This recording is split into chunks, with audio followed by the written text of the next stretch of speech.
Removing sofa covers from your feather sofa is a straightforward process designed to facilitate easy cleaning and allow for quick updates to its appearance. Whether you're looking to freshen up the sofa after regular use or change its style to match your evolving decor, the steps to efficiently remove both cushion and frame covers are seamless. First, cushion covers removal. Start with the back cushions by carefully unzipping and removing each cover. Then, continue with the seat cushion covers. As you remove each cover, ensure to detach any Velcro strips from the covers. Leave the Velcro attached to the sofa frame. Next, frame covers removal.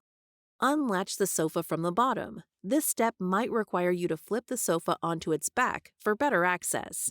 It's advisable to have someone assist you for safety. Next, begin to carefully remove the frame covers, starting from the bottom. Be mindful of areas secured by Velcro.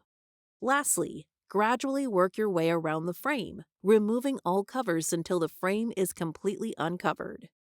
Removing sofa covers from your feathers is remarkably easy, streamlining the way you clean and update its appearance.